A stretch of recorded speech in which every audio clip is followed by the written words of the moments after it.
Binasag na ng non-showbiz ex-girlfriend ni Anthony Jennings na si Jam Villanueva ang kanyang katahimikan hinggil sa tunay na rason ng kanilang paghihiwalay. Nitong Martes ng gabi, December 3, ginulat ng dalaga ang madlang people matapos nitong ilabas sa kanyang Instagram story ang kanyang side of the story kalakip ang mga screenshots ng conversation ni Anthony at Maris.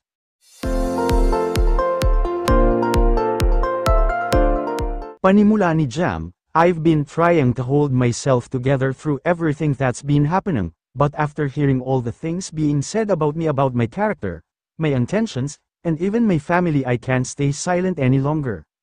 It's been deeply painful, and I know it's no longer just about me, it's about protecting the people I love most, and I can't allow them to be dragged into this." Sabi ni Jam, nais niyang ilabas ang katotohanan hindi dahil sa galit siya kundi dahil nais niyang palayain ang sarili sa sakit na nararamdaman niya at para linisin rin ang pangalan niya laban sa mga fans ng dalawa na patuloy na bumabatikos sa kanya. "I am sharing this because I need to set the record straight, not to create more drama, but because I deserve to be heard, just like anyone else. This has been a journey of pain, growth, self-discovery, and healing.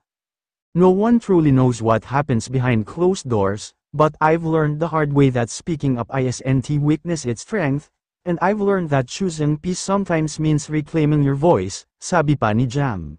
Kasunod nito ay ang paglalabas niya ng mga maseselang screenshots ng pag-uusap ni Maris at Anthony.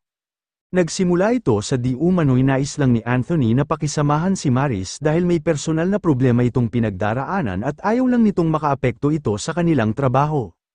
Hanggang sa ginagamit lang raw nito ang method acting para sa mas ikagaganda ng kanilang mga eksena. Mayroon ring parte ng screenshots kung saan nag-text si Maris ng "it was hot" kay Anthony na tumutukoy sa umano'y pag-make-out nila sa CR matapos ang isang party.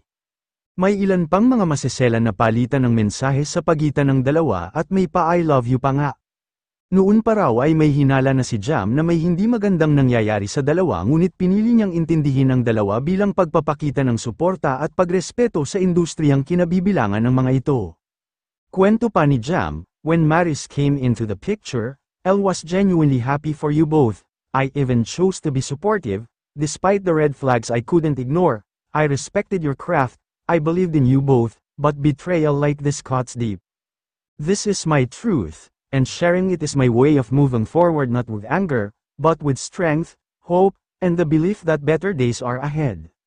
Ang mas nagpadurog pa ng puso ni Jam ay pilit nilang inaayos ang relasyon nila at ang reassurance na binibigay ni Anthony sa kanya, ngunit patuloy pa rin pala ang ginagawa nila ni Maris kahit nangako na itong ititigil kung ano ang meron sa kanila. Ibinahagi rin ito ang larawan na kuha habang nasa eroplano ang dalawa pauwi ng Maynila galing Italy na tila naghahalikan. Ito ang dumurog kay Jam dahil bago niya ito matuklasan ay sa kanya pa umuwi si Anthony at sinamahan siya sa ospital para magpa-MRI.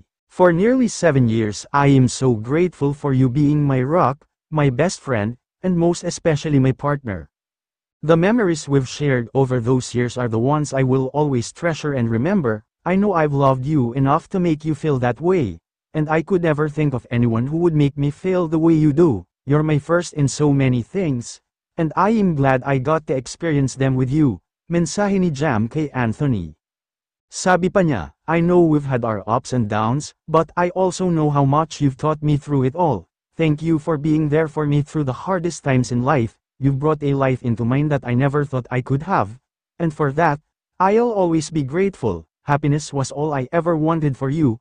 In our years of living together, I never imagined I'd have to let you go. But I did so you could grow and find happiness on your own." Narito ang lahat ng screenshots na nakapost sa IG story ni Jam.